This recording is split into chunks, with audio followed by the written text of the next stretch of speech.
पिछले हफ्ते जो हमारी व्हाट्सएप फैमिली ग्रुप है, हमें एक हफ्ते से सिर्फ ये डिसाइड करें कि हम कैसे आपको कहेंगे प्राइम मिनिस्टर जी, प्रधानमंत्री जी। रीमा बुआ मेरे को रोज फोन करके पूछ रही है क्या मैं ये बोल सकती हूँ, क्या मैं ये वो बोल सकती हूँ। मैं भी आपका परिवार का हूं भाई। पर लेकिन आपको मैंने जो बहुत मर्जी अच्छा पड़े वो मैंने बोलिए। बहुत अच्छा डट के हाँ। आदरणीय आदरणीय प्रधानमंत्री श्री नरेंद्र मोदी जी, कट।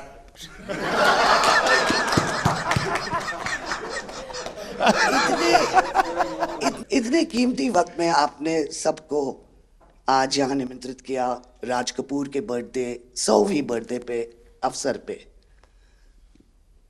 हम आपका शुक्रिया अदा करते हैं। और पापा की पिक्चर के गाने की एक दो लाइन याद आ गई। मैं ना रहूंगी, तुम ना रहोगे, लेकिन रहेंगी निशानियां। वाह। आपने इतना सम्मान प्यार दिया है, आज के दिन को सारी इंडिया देखेगी कि नरेंद्र मोदी जी प्राइम मिनिस्टर हमारे ने कितना सम्मान कपूर परिवार को दिया है। राज कपूर कपूर साहब ऊपर का से बहुत बड़ा योगदान है जी। आपका स्वागत करने का अवसर मिला और राज साहब का 100वां जन्मदिन यानी हिंदुस्तान की फिल्म इंडस्ट्री की स्वर्णिम यात्रा का वो कालखंड है जी। अब 1947 नीलकमल, अब 2047 को हम जा रहे हैं। 100 साल की एक प्रकार से जब यात्रा बनेगी तो कितना बड़ा देश को कंट्रीब्यूशन है। आजकल हमारे यहाँ डिप्लोमेटिक वर्ल्ड में सॉफ्ट पावर इसकी बहुत चर्चा होती है कि भाई जिस जमाने में सॉफ्ट पावर शब्द का जन्म नहीं हुआ होगा, शायद राज कपूर साहब ने दुनिया में भारत के सॉफ्ट पावर की ताकत को एस्टैब्लिश कर दिया था। यानी एक बहुत बड़ी भारत को उनकी सेवा थी। रणबीर के साथ हुआ है, वो गाड़ी में बैठा था और एक रशियन टैक्सी ड्राइवर था और उसने बोला कि are you from India? Oh, and he was singing a song, I am Raj Kapoor's grandson. से बेटा मैंने कहा था कि मैं उनका पोता हूँ तो हमेशा मुझे फ्री टैक्सी राइड मिल जाती है। फ्री हो जाती है। एक काम हो सकता है क्या, खास करके सेंट्रल एशिया, कोई ऐसी फिल्म बने जो वहाँ के लोगों के दिल दिमाग पर राज साहब आज इतने सालों के बाद भी, यानी आज भी उनका पूरा कंट्रोल है। मैं बताता हूँ। आज छोटे बच्चों को भी सिखाते गाने। हाँ, यानी उनके जीवन में प्रभाव है। मुझे लगता है कि सेंट्रल एशिया में बहुत बड़ी ताकत है जी। हमें पुनर्जीवित करना चाहिए, हमें इसको नई पीढ़ी तक जोड़ना चाहिए और एक लिंक बने। अब ऐसा कोई क्रिएटिव वर्क करना चाहिए और बन सकता है। वो उनको इतना प्यार मिला उसमें कि ये थोड़ा से उनका नाम इंटरनेशनली भी बाहर गया और उनको बोल सकते हैं छोटे से तरीके से एक कल्चरल एम्बेसडर। लेकिन आज मैं ये आपको बोलना चाहती हूँ, वो छोटे से कल्चरल एम्बेसडर थे, लेकिन हमारे प्राइम मिनिस्टर इंडिया के तो हमें ग्लोबल मैप में डाल दिया है। एंड वो हम we are so proud, each member of this family is very proud. देखिए, देश की आज प्रतिष्ठा बहुत बड़ी है, बहुत बड़ी है। सिर्फ योगा ले लीजिए जी, आज दुनिया के किसी भी देश में जाइए, योगा के प्रति इतना मम्मी और मैं, हम दोनों, बेबो लोलो, हम सब योगा में बहुत रुचि रखते हैं। जी। वैसे मैं दुनिया के जितने लीडर से मिलता हूँ, लंच डिनर अगर साथ में है तो मेरे अगल बगल में जितने भी है वो मेरे से योगा के लिए ही चर्चा करते हैं। एक छोटा सा ट्रिब्यूट है नाना जी के लिए। एक्चुअली दरअसल मेरा पहला फिल्म है एज अ प्रोड्यूसर एंड मेरा सपना था कि मैं अपने फैमिली के साथ कुछ करूं, तो सब इस फिल्म में है। मैं एक चीज बोल सकती जी हूँ, बिल्कुल। ये वो ग्रैंडसन है, रादर ग्रैंडसन्स, मेरे दोनों बच्चे, हैं, ये अपने नाना को मिले नहीं है हैं। और ये पिक्चर बना रहे हैं। और उनकी सब उस अरमान ने इतनी खोज की है हर चीज की, और उसमें थोड़ा बहुत just for him he is making. जो कुछ सीखे हम फिल्मों के माध्यम से और जो माँ ने सिखाया मुझे, उनसे सीखे हम। देखिए, जब आप रिसर्च करते हैं ना तो एक प्रकार से आप उसको जीते हैं जी।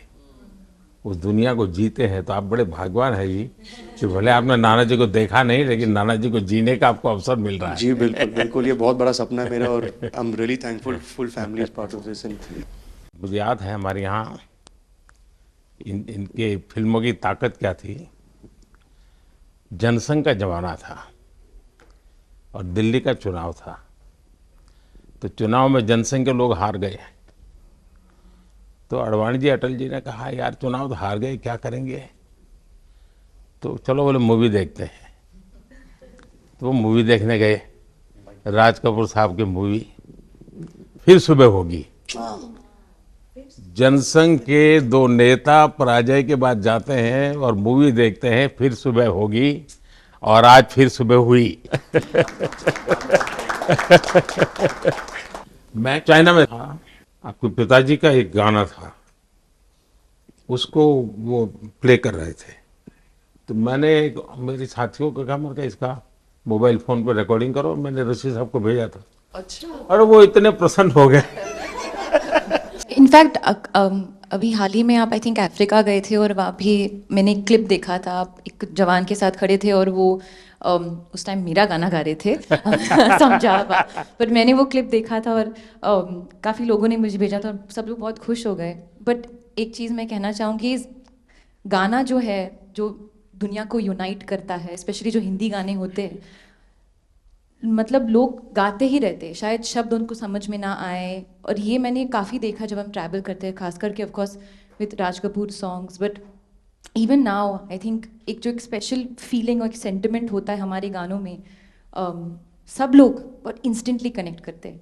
और उसी के साथ एक क्वेश्चन था आपके लिए, क्या आप गाने सुन पाते हैं? मैं सुन पाता हूँ, क्योंकि मुझे अच्छा लगता है। कभी मौका मिल जाए तो मैं जरूर सुन लेता हूँ। आप पहले प्रधानमंत्री हैं जिससे मैं मिला हूँ, और आपने आंखों में आंख लगा के इतने मतलब पर्सनली हमसे मिले हैं, और 2 बार मिले हैं। आप में इतनी अच्छी एनर्जी है और आप इतनी मेहनत करते हैं, और आप जो करते हैं मैं आपको कंग्रेचुलेट करना चाहूँगा। और thank you for opening your doors, और हम सबसे मिलने के लिए और इतने एक्सेसिबल होने के लिए, तो बहुत बहुत शुक्रिया। मैं आपके पिताजी को मिला हूँ, और मैं सोच रहा था कि आज मुझे 3 पीढ़ी को मिलने का मौका मिलेगा, लेकिन आप लाए नहीं तीसरी पीढ़ी को। They're all big actors. We are not in the creative field. My children are trying level best. That we would be invited by the Prime Minister. मतलब पापा थैंक यू। 13, 14 और 15 दिसंबर को हम राज कपूर का एक रेट्रोस्पेक्टिव कर रहे हैं। गवर्नमेंट ऑफ इंडिया, NFDC और NFAI ने हमारी बहुत मदद की। हमने उनकी 10 फिल्म लेके उनको रिस्टोर किया है, ऑडियो और विजुअल। तो हम पूरे हिंदुस्तान में कुछ 160 थिएटर्स में 40 सिटीज़, अराउंड 40 सिटीज़ उनकी फिल्में दिखा रहे। तो 13 तारीख को हमारा प्रीमियर है, जो हम मुंबई में करें। पूरी फिल्म इंडस्ट्री को हमने बुलाया है।